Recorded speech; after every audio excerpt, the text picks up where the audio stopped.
রমজান চলে যাবে, আমাদের তাকওয়া কি চলে যাবে না ধরে রাখবো? আর একটু জোরে বলতে হবে।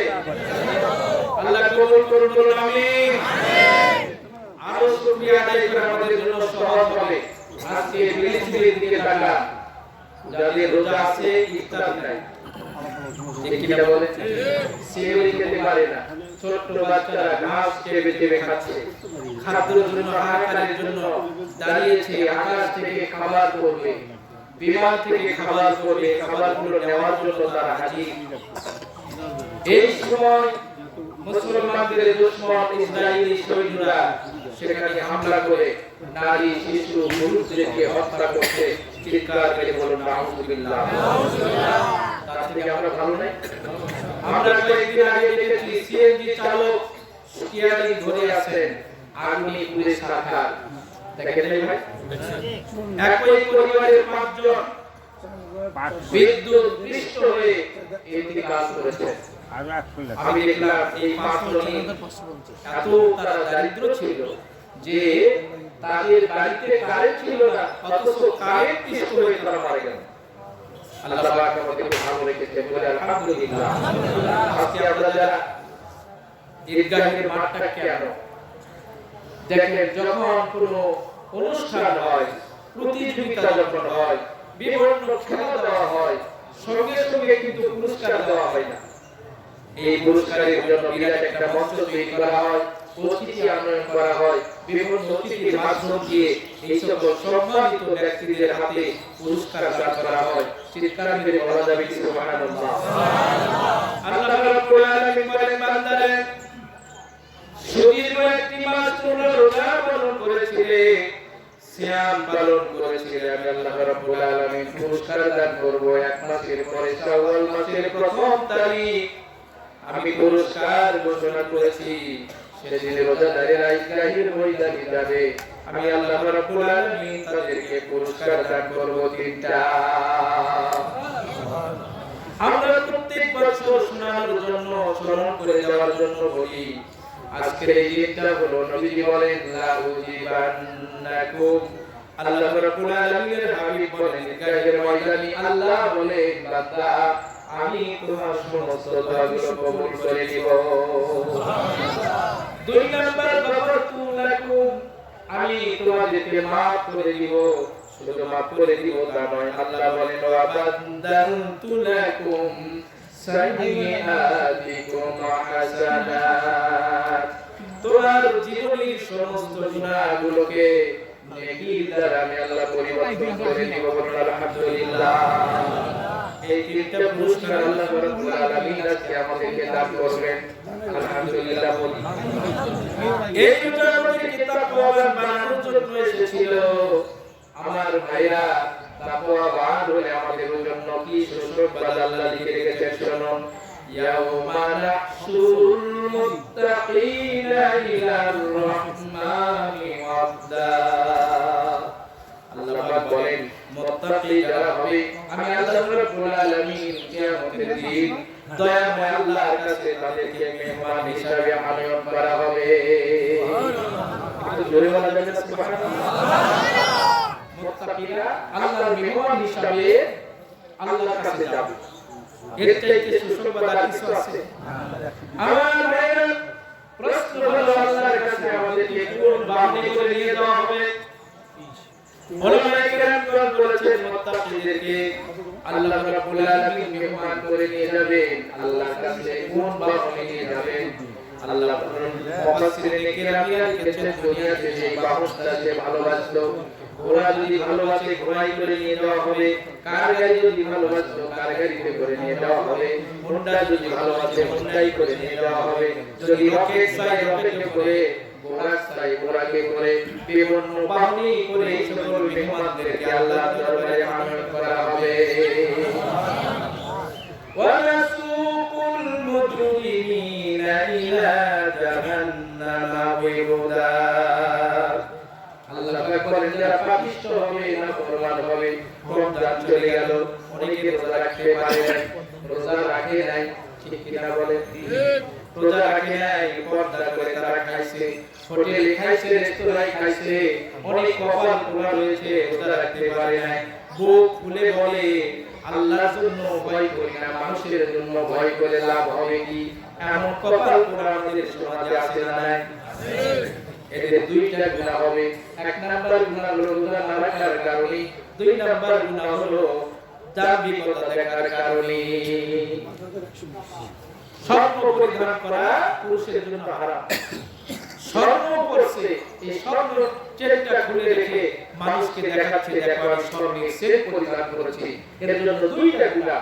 গুনাহ করে প্রকাশ করা এটাও গুনাহ। ঠিক কি না বলে? আচ্ছা, আপনারা কি জানেন পৃথিবীতে এমন কোন মানুষ দেখেছেন যে সুদ খায়, পিছনে একটা পোস্টার লিখেছে আমি সুদ খোর, লেখা দেখেছেন কারো? ঘুষ খায়, সেই ব্যাটা কি পিঠে কোনদিন লিখে রাখছে যে আমি ঘুষ খাই? বরং সুদ খায়, 14 গোষ্ঠীর সুদ খায়। ওকে যদি জিজ্ঞেস করে এই তুই সুদ খাস, ওই বেটা ফুটি দেখছিস তুই, বলে না? আমার যদি কোন সাক্ষী প্রমাণ যদি উপস্থাপন করে অমুক তুই কেন দিসনি, আমি খাইছি, এখন বাদ দিছি, বোঝা গেল এগুলো তো প্রকাশ করতে চাই। আল্লাহ রাব্বুল আলামিন বলেন নাসুকুল মুজরিমিনা ইলা জাহান্নামা ওয়াইদা। পাপিষ্ঠদেরকে আমি আল্লাহ রাব্বুল আলামিন পিপাসিত অবস্থায় হাজির করব। আমার ভাইরা দেখেন, এখানে ক্ষুধার কথা আল্লাহ বলে নাই, আল্লাহ পাক বলেছেন এরা পিপাসিত অবস্থায় আল্লাহর দরবারে হাজির হবে, উপস্থিত করা হবে।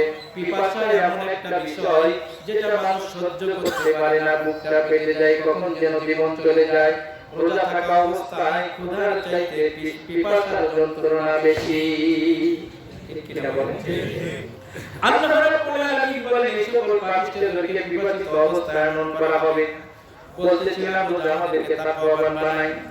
কেমন তাকওয়াবান? লক্ষ্য করুন, নবীর একজন সাহাবী ছিলেন, সেই সাহাবীর নাম ছিল হুযায়ফা রাদিয়াল্লাহু তাআলা আনহু। কি নাম বললাম?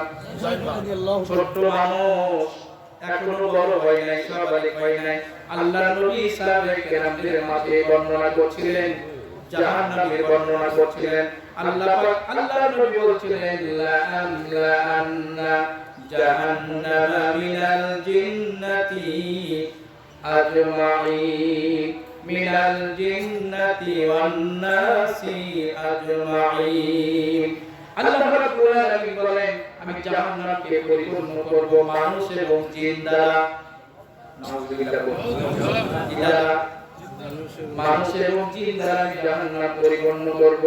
নবী যখন সাহাবায়ে কেরামদের মাঝে জাহান্নামের বর্ণনা করছিলেন, সাহাবায়ে কেরাম অধর নয়নে কান্না করছিলেন। ছোট মানুষ হুযায়ফা রাদিয়াল্লাহু তাআলা আনহু তিনিও কান্না করছেন। আল্লাহ নবীকে বললেন লিমাযা তাবকি ইয়া হুযায়ফা, হে হুযায়ফা তুমি ছোট মানুষ, তুমি কান্না করো কেন? তোমার উপরে তো নামাজ ফরজ হয় নাই, রোজা ফরজ হয় নাই, জাহান্নামে তো কোনো বালাই তোমার জন্য নাই, তুমি কান্না করো কেন? হযরত হুযায়ফা রাদিয়াল্লাহু তাআলা আনহুর কান্না আরো বেড়ে গেল। নবীজি বললেন হুযায়ফা কেন তুমি কান্না করো? হুযায়ফা বলেন ইয়া রাসূলুল্লাহ আপনি বললেন কোরআনুল কারীমে আল্লাহ বলেছেন মানুষ এবং জিন দ্বারা জাহান্নামকে পূর্ণ করা হবে। ইয়া রাসূলুল্লাহ আমি লক্ষ্য করে দেখেছি আমার মা যখন বাড়িতে চুলা ধরায়, লাকড়িগুলো দিয়ে যখন আমার মা চুলাগুলো যখন ধরায়, আমি লক্ষ্য করে দেখেছি আমার মা ছোট ছোট খড়িগুলো চুলার ভিতরে আগে ঢুকাইয়া যায়। চুলা যখন জ্বলে যায় তখন বড় বড় লাকড়িগুলো চুলার ভিতরে ঢুকাইয়া যায়। আমার ভিতরে ভয় হয়ে গেল কিয়ামতের দিন আল্লাহ যখন মানুষ আর জিন জাতিদেরকে দিয়ে জাহান্নাম উদ্বোধন করবেন, জাহান্নাম যখন ভরাবেন, জাহান্নাম যখন প্রজ্বলিত করবেন, ওই সময় যদি আল্লাহ রাব্বুল আলামিন ছোট ছোট বালকদেরকে দিয়া জাহান্নামটা যদি প্রথমে জ্বালায় নেয়, আর তাদের ভিতরে যদি আমি হুযায়ফা থাকি আমার অবস্থাটা কি হবে? এজন্য আমি কান্না করছি। সুবহানাল্লাহ। এটা ছিল তাদের তাকওয়া, এটা ছিল তাদের ভয়।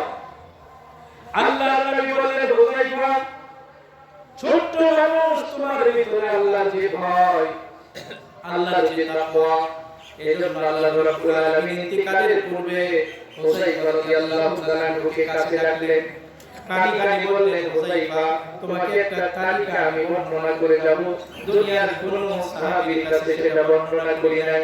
ছোট্ট কালে তোমার ভিতরে যে তাকওয়া দেখেছি আমি নবীজি জানি এইটা তুমি আমানত রক্ষা করতে পারবে। নবীজি হুযায়ফা রাদিয়াল্লাহু তাআলা আনহুর কাছে কিয়ামত পর্যন্ত যত মুনাফিক আগমন করবে প্রত্যেকটি মুনাফিকদের তালিকা হুযায়ফা রাদিয়াল্লাহু তাআলা আনহুর কাছে আল্লাহর নবী আমানত রেখে দিয়েছেন। বলুন আলহামদুলিল্লাহ। আমার ভাইরা বলছিলাম তাকওয়া খোদা আল্লাহ রাব্বুল আলামিন বলেন রহমতি ওয়াসিআত কুল্লা শাইইন, আল্লাহ বলেন আমার রহমত সকল সৃষ্টি জীবের প্রতি।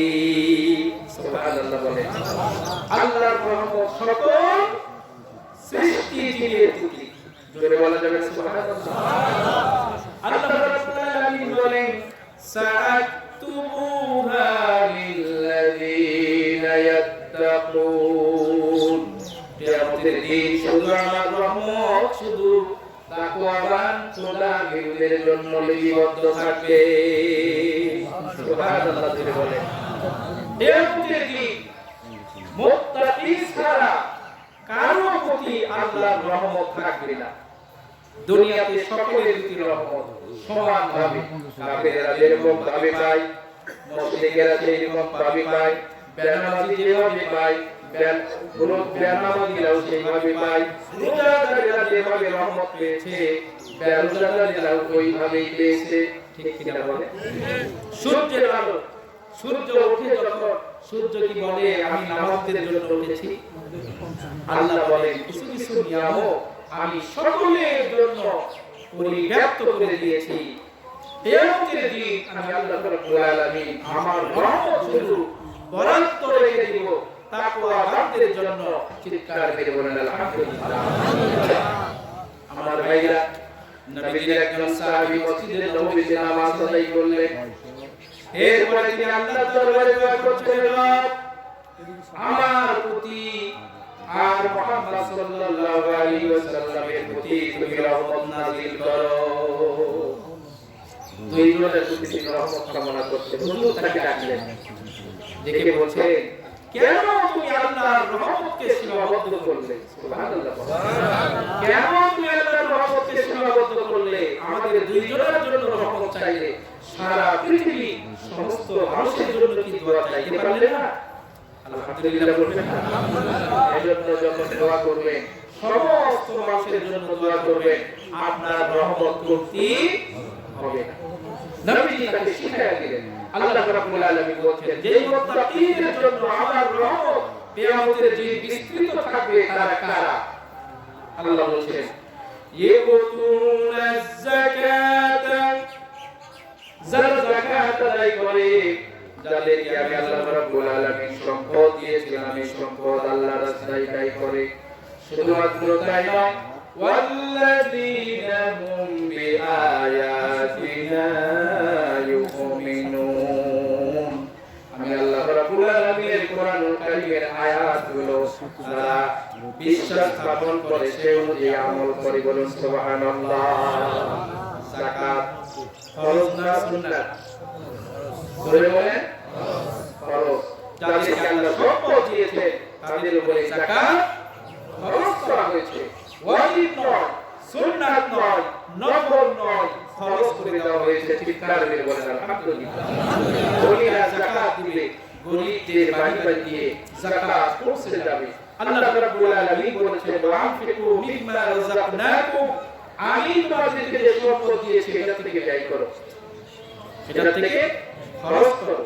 কিয়ামতের কঠিন দিন আল্লাহ রাব্বুল আলামিন কোরআনুল কারীমের ভিতরে বলেছেন এক শ্রেণীর মানুষ মৃত্যুর সময় বড় আফসোস করবে, আল্লাহর কাছে দুইটা আবেদন করবে, ফাআসসাদাকা ওয়া আকুম মিনাস সলিহিন। এরা বলবে আল্লাহ আমাদেরকে দুনিয়াতে তুমি আবার পাঠিয়ে দাও, আমরা এবার সত্যবাদী হয়ে আমলকারী হয়ে তোমার দরবারে আসবো। আল্লাহ বলবেন তোমরা মিথ্যাবাদী, তোমরা যা দুনিয়াতে করে এসেছো আমি তার খবর রাখি। বলেন সুবহানাল্লাহ। দুইটা আবেদন মৃত্যুর সময় মানুষ করবে, একটা করবে আমরা সত্যবাদী হয়ে আসবো, আমলকারী হয়ে আসবো। সুতরাং আমাদেরকে আমল করতে হবে জীবিত থাকার আগে, অসুস্থ হওয়ার আগে। চিৎকার করে বলেন আলহামদুলিল্লাহ। বন্ধুত্ব স্থাপন করবো তিন শ্রেণীর ব্যক্তির সঙ্গে। কয় শ্রেণী? বলে দেন। আল্লাহ বলছেন ইন্নামা ওয়ালিয়্যুকুমুল্লাহু ওয়ার রাসূল ওয়াল্লাযীনা আমানু। আল্লাহ বলেন এক নাম্বার মুমিনদের বন্ধু হবে আল্লাহ। এক নাম্বার বলে এক নাম্বার কে? আল্লাহ ওয়ার রাসূল। আমাদের বন্ধু হবে দুই নাম্বার হলো আল্লাহর হাবিব। তিন নাম্বার ওয়াল্লাযীনা আমানু, যারা ঈমান আনয়ন করেছে, বিশ্বাস স্থাপন করেছে, এই সকল ব্যক্তিদের সঙ্গে আমাদের বন্ধুত্ব থাকবে, লেনদেন থাকবে সকলের সঙ্গে। ইহুদিরা যারা খ্রিস্টানদের সঙ্গে আপনার লেনদেন চলাফেরা ওঠা বসা কথাবার্তা ভালো হতে হবে, কিন্তু বন্ধুত্ব তাদের সঙ্গে আমাদের কখনো থাকবে না। ইসরায়েলের সঙ্গে কোন মুসলমানের সম্পর্ক থাকতে পারে না। যারা মুসলমানকে পাখির মতো হত্যা করছে তাদের পণ্য পর্যন্ত আমরা মুসলমানেরা বর্জন করব। রাজি আছি কে? কি হাত তুলে আল্লাহকে দেখা। ইল্লামে তাকবীর। আর নামাজ সময় কম। রাজি আছি তো ইনশাআল্লাহ। মুসলিমদের শত্রু যারা, আমাদের শত্রু তারা। আল্লাহ রাব্বুল আলামিন বলেন মুমিন যারা তাদের সঙ্গে তারা হবে তোমাদের বন্ধুত্ব। এদের কিছু গুণ আছে, তিনটা গুণ আছে। নামই মুমিন। মুমিন অনেকের নাম নেই, নাম মুমিন কিন্তু নামাজ পড়ে না এক ওয়াক্ত। আছে না নাই? আল্লাহ বলে এই সকল মুমিন যাদের সঙ্গে তুমি বন্ধুত্ব করবে তাদের তিনটা গুণ থাকতে হবে। ইউকিমুনাস সালাতা ওয়া ইউতুনাজ যাকাত ওয়া হুম রাকিউন। এক নাম্বার গুণ হলো তারা নামাজ পড়ে। সুবহানাল্লাহ পড়ে, তারা নামাজ পড়ে, তারা নামাজ কায়েম করে, তারা যাকাত আদায় করে, ওয়া হুম রাকিউন। আর তারা অত্যন্ত বিনয়ী, ভদ্র, ভালো কাজের দিকে তারা অগ্রগামী। চিৎকার মেরে বলেন সুবহানাল্লাহ। এই তিনটা গুণ মুমিন যাদের ভিতরে থাকবে তারা আমাদের বন্ধু। চিৎকার মেরে বলেন আলহামদুলিল্লাহ। হযরত আলী রাদিয়াল্লাহু তাআলা আনহুর একটা ঘটনা এসেছে তাফসীরে মারিফুল কোরআনের ভিতরে। তিনি একদিন নামাজের জন্য দাঁড়িয়েছিলেন, নামাজ আদায় করছিলেন, হঠাৎ করে একজন ভিক্ষুক গিয়ে দাঁড়িয়ে গেছে। সুবহানাল্লাহ। হযরত ওমর নামাজের ভিতরে দাঁড়ানো, লক্ষ্য করে দেখেন একজন ভিক্ষুক তার কাছে সওয়াল করছে। হযরত ওমর নামাজ পড়ছেন, বলছেন ইয়া আব্দুল্লাহ আমাকে কিছু দাও। হযরত আলী রাদিয়াল্লাহু তাআলা আনহু নামাজের ভিতর থেকে আংটিটা খুলে দিয়ে দিলেন ভিক্ষুককে। নামাজ শেষ করে ভিক্ষুকের প্রয়োজন মেটাবেন। ওমর রাদিয়াল্লাহু তাআলা আনহু এতটুকু সময় পর্যন্ত দেরি করেন নাই। বলেন আলহামদুলিল্লাহ। সব কাজে তাদের এত অগ্রগামী ছিলেন। বলেন আলহামদুলিল্লাহ। সব কাজে মুসলিমেরা যখন সব কাজে সুযোগ আসে তখন মুমিনরা বসে থাকে না, তখন মুমিনরা তাদের দিনের হস্তটা সম্প্রসারিত করে যায়। বলেন আলহামদুলিল্লাহ। আল্লাহর নবী বলেন তিন শ্রেণীর ব্যক্তিকে তুমি যদি সম্মান করো স্বয়ং আল্লাহ রাব্বুল আলামিনকে সম্মান করা হবে। সুবহানাল্লাহ। দেখেন এক নাম্বার হলো আল মুসলিমু শাইখ, মুসলমান বৃদ্ধ। এই বৃদ্ধ মুসলিমকে তুমি যদি সম্মান করো আল্লাহ নবী বলেন আল্লাহকে সম্মান করা হয়ে যাবে। আজকে সমাজে তো গুরুর কোনো দাম নেই, বাপ মায়েরও দাম নেই। ঠিক কিনা বলেন? আমি গত জুমায় মসজিদে বলেছিলাম আপনার বাবা আপনার মা কামাই করতে পারে না, তারা বেকার, তারা চলতে পারে না। হে যুবক আমি অনুরোধ করি, পায়ে ধরে বলি তোমার এই বাপ মা তোমাকে কিচ্ছু দেয় না, কিন্তু এই বাবা মার কারণে তোমার বাড়িতে কত রহমত বর্ষিত হয় তুমি কি জানো? সুবহানাল্লাহ বলবেন। আমি আমার বাবা মারা গিয়েছে 17 সাল, 17 সালে 16 জানুয়ারি আমি গত রিসেন্ট 9 জানুয়ারি 2024 আমার মাকে হারিয়েছি। যে বাবা মার জন্য বাড়িতে ছুটে যেতাম তারা আজকে নাই। আমরা বুঝি বাবা মার কি মর্যাদা। আল্লাহ যাদেরকে রেখে দিয়েছেন তাদের সম্মান করুন, আল্লাহ তাওফিক দান করুন, বলুন আমিন। মুসলিম বৃদ্ধ আমি যুবকদেরকে বলবো এদেরকে সম্মান করো। রফাহুল্লাহ, আল্লাহ তোমার মর্যাদা বাড়াইয়া দিবেন, বলুন আলহামদুলিল্লাহ। আল্লাহর নবী বলেন 2 নাম্বার হামিলুল কুরআন, যারা কোরআন বহন করে ওলামায়ে কেরাম হক্কানি পীর মাশায়েখ এদেরকে সম্মান করো, মর্যাদা দাও। আল্লাহ রাব্বুল আলামিনকে মর্যাদা দেওয়া হবে, বলুন সুবহানাল্লাহ।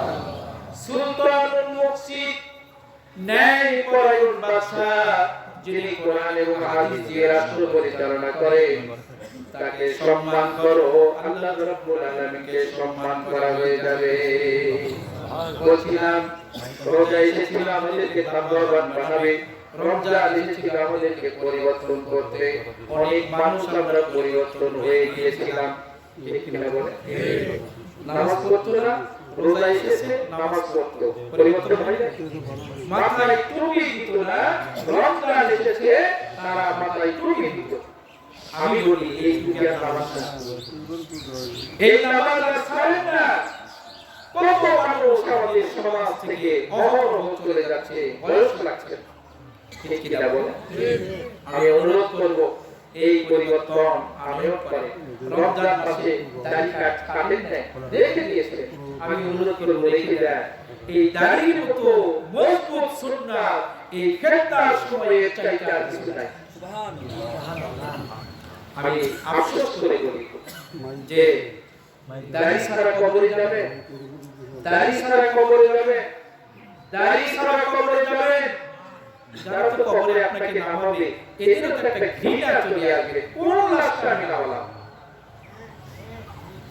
হে যুবক, আমি বলি দাড়ি রাখলে তোমার মর্যাদা কমে না, দাড়ি রাখলে দুনিয়ার মানুষের কাছে মর্যাদা কমলেও আল্লাহর নবীর কাছে তোমার মর্যাদা বেড়ে যায়।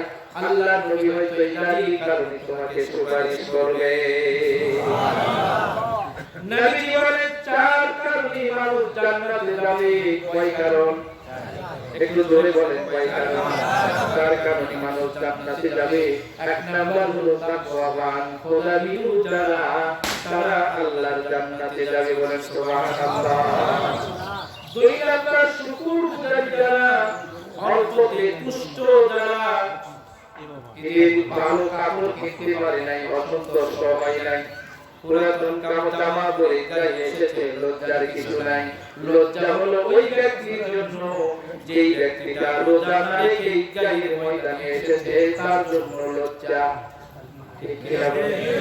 তার জন্য লজ্জা। আপনি পুরানো জামা পরে এসেছেন, লজ্জা নাই, শরম নাই, বলবো কোন লজ্জার কারণ নাই। লজ্জা হলো প্রকৃত লজ্জা ওই ব্যক্তির জন্য যেই ব্যক্তিটা রোজা না রেখে মুনাফিকের ভেষ ধরে গায়ের ময়দানে এসেছে।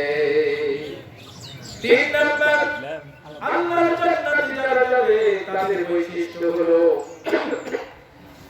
তারা আল্লাহকে ভয় করে। লিমান খাফা মাকামা রাব্বিহি জান্নাতান। আল্লাহ রাব্বুল আলামিনের দরবারে কিয়ামতের দিন দাঁড়াতে হবে। এই ভয় যাদের অন্তরে, আল্লাহ রাব্বুল আলামিন বলেন তাদেরকে 2টা জান্নাত দান করা হবে। কয়টা জান্নাত? 2টা জান্নাত আল্লাহ রাব্বুল আলামিন দান করবেন। সূরা আর-রাহমানের ভিতরে এই 2টা জান্নাতের বর্ণনা আল্লাহ দান করেছে।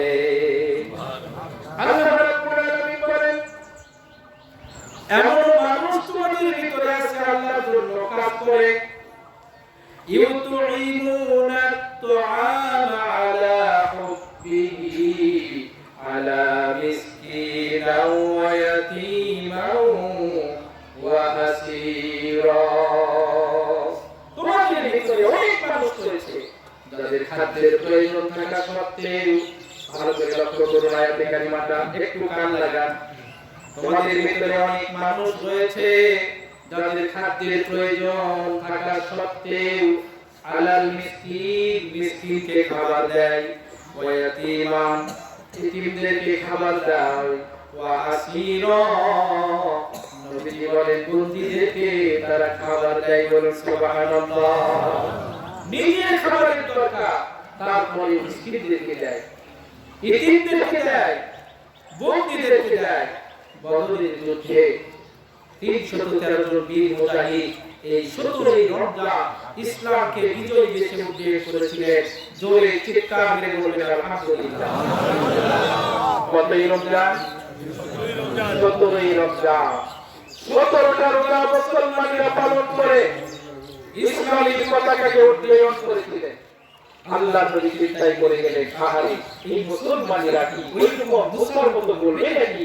মুসা আলাইহিস সালামের কওমের লোকদেরকে নিয়ে মুসা নবী এসে যুদ্ধ করার জন্য কওমের ভিতরে যাওয়ার পরে মুসার কওমের লোকেরা বলল, ইযহাব ওয়া আনতা ফাকাতিলা, মুসা তুমি যাও, তোমরা রব যাও, তোমরা যুদ্ধ করো, হাহুনা কাঈদুন, আমরা এখানে বসে থাকলাম। বলেন নাউযুবিল্লাহ।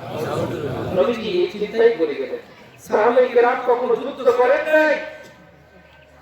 313 জন বীর মুজাহিদ মাত্র 17টা রোজা পালন করেছেন। সবাই দাঁড়িয়ে গেলেন, হুজুরকে বললেন, ইয়া রাসূলুল্লাহ আপনি চিন্তা করবেন না, আমরা মুসা নবীর কওমের মতো ওই রকম কথা বলবো না। জোরে বলা যাবে কি সুবহানাল্লাহ? আমরা ওই রকম বলবো না। আপনি আগুনের মন্দিরের মাঝখানে আমাদেরকে দাঁড় করাইয়া দিবেন, কোন খালের কিনারায় আমাদেরকে দাঁড় করাইয়া দিবেন। এরপরে আপনি যদি বলেন ঝাঁপ দাও, লাফ দাও, কেন দিব, দিলে কি হবে, এমন কথা আমরা আপনাকে প্রশ্ন করব না। নবীজি খুশি হয়ে গেলেন, আল্লাহ খুশি হয়ে গেলেন। জিবরাইলকে পাঠিয়ে দিয়ে বললেন, জিবরাইল যাও, গিয়ে বলো আমার নবীর কাছে বলো, এই যুদ্ধে কাফিরদের যেই ব্যক্তি বেশি লাভালাভি করছিল তার নামটা কি জানেন? আবু জেহেল। তার নাম কি? আবু জেহেল। ওই জায়গায় আবু জেহেলের লাশ পড়ে থাকবে, ওই জায়গায় মুত্তার লাশ, ওই জায়গায় পড়ে থাকবে। বিভিন্ন সাহাবায়ে, বিভিন্ন কাফিরদের লাশ বিভিন্ন জায়গায় পড়ে থাকলে আপনি রাসূলকে সুসংবাদ দিয়ে আসেন। চিৎকার করে বলুন আলহামদুলিল্লাহ। সকল সাহাবায়ে কেরামদের মর্যাদা চাইতে বদরের যুদ্ধের সাহাবীদের মর্যাদা বেশি। সুবহানাল্লাহ। সাদ বিন আবি ওয়াক্কাস রাদিয়াল্লাহু তাআলা আনহু একজন সাহাবী, বদরের যুদ্ধে তিনি অংশগ্রহণ করেছিলেন। মৃত্যুর সময় তার ঘনিয়ে এসে গেল। হযরত সাদ বিন আবি ওয়াক্কাস রাদিয়াল্লাহু তাআলা আনহু বাড়ির লোকদেরকে ডাকলেন, ডেকে বলছেন, আমার পরিবারের লোকেরা আমার ওই জুব্বাটা নিয়ে আসো, যে জুব্বা পরিধান করে আমি বদরের যুদ্ধ করেছিলাম, যে জুব্বাটা পরিধান করে আমি বদরে অংশগ্রহণ করেছিলাম, ওই জুব্বাটা আনয়ন করা হলো জীর্ণ ময়লাযুক্ত একটা জুব্বা। সবাই বললে এই জুব্বা দিয়ে কি করা হবে? তিনি বললেন, আমি আমার মন বড় চাই, আমি যদি দুনিয়া থেকে বিদায় নিয়ে চলে যাব, ভালো কোনো কাপড়ের ব্যবস্থা তোমরা আমার জন্য করবে না। এই বদরের যুদ্ধে অংশগ্রহণ করা যেই জুব্বা পরিধান করে আমি যুদ্ধ করেছিলাম, এই জুব্বা দিয়ে তোমরা আমাকে কাফন দিও। সবাই জিজ্ঞাসা করলেন, সাদ বিন আবি ওয়াক্কাস তোমার কি ভালো কাপড় দিয়ে গোসল দিয়ে আমরা কাপড় দিতে চাই, এই জুব্বাটা তুমি কেন ব্যবহার করবা? বললেন, নবীজি সাহাবীরা তোমরা জানো না, আল্লাহ রাব্বুল আলামিন সকল সাহাবীদের চেয়ে বদরের যুদ্ধের সাহাবীদেরকে বেশি মর্যাদা দিয়েছে। যেই জুব্বা পরিধান করে আমি বদরের যুদ্ধ করেছিলাম, আমার মন চায় সেই জুব্বাটা যদি কাফনের কাপড় হিসেবে আমার গায়ে থাকে, আল্লাহ রাব্বুল আলামিন আমাকে জাহান্নামের আগুন থেকে মুক্ত করে দিবে। বদরের যুদ্ধের সাহাবায়ে কেরামদের এত মর্যাদা ছিল। আল্লাহ বলেন, তোমাদের ভিতরে এমন অনেক মানুষ আছে যাদের খাবারের প্রয়োজন, তারপরে মিসকিনদেরকে দেয়, ইতিমদেরকে দেয়, অনাথদেরকে খাবার দেয়, এদেরকে তোমরা খাবার দাও। আয়াতে কারিমাটি অবতীর্ণ হয়ে গেল, বদরের যুদ্ধে 70 জন কাফির নিহত হয়েছিল, 70 জন কাফির বন্দী হয়ে এসেছিল, 14 জন মুসলমান শাহাদাত বরণ করেছিলেন। আলহামদুলিল্লাহ। কোরআনের পরে আল্লাহর নবী সাহাবীরা কেমন আমল করত দেখুন। ওয়াসিরা আল্লাহ বলে বন্দীদেরকে তোমরা খাওয়াও। 70 জন কাফির বন্দী যারা মুসলমানদের বিরুদ্ধে প্রথম যুদ্ধে লড়েছিল, এই সকল ব্যক্তিদেরকে 70 জন কাফির বন্দীদেরকে আল্লাহর নবীর সাহাবারা আগে খাওয়াইতেন। খাবার যদি বাঁচতো তারা নিজেরা খাইতো। বলুন সুবহানাল্লাহ। আল্লাহর কিছু বান্দা আছে যারা মানুষদেরকে খাওয়ায়, আছে না নাই? ইতিমাদের সমাজে অনেক মানুষ আছে, তাদেরকে আমরা দেওয়ার চেষ্টা করব। আল্লাহ রাব্বুল আলামিন কোরআনুল কারীমের ভিতরে বলেন, মানুষদেরকে খাওয়ায়, ইতিমদেরকে খাওয়ায়, মিসকিনদেরকে খাওয়ায়, বন্ধুদেরকে খাওয়ায়। আর কি বলে শোনেন, আল্লাহ সেই কথাটা কোরআনে নোট করেছেন। আলহামদুলিল্লাহ। আলহামদুলিল্লাহ। ইন্নামা নুতইমুত তুআমা ওয়ালা নুরিদু ওয়ালা জাযাআন ওয়ালা শুকুরা। এই সকল ব্যক্তিরা মানুষদেরকে খাওয়ায় আর বলে, ইন্নামা নুতইমুত তুআমা ওয়া শুকুরুল্লাহ।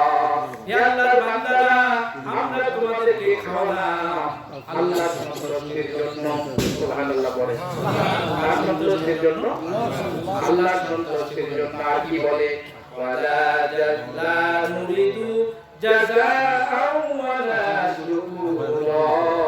আমরা তোমাদের কাছ থেকে কোনো প্রতিদান চাই না, আমরা তোমাদের কাছ থেকে কোনো শুকরিয়া চাই না। সুবহানাল্লাহ বলে, আমরা করতে পারবো তো ইনশাআল্লাহ। কার জন্য কাজ করব?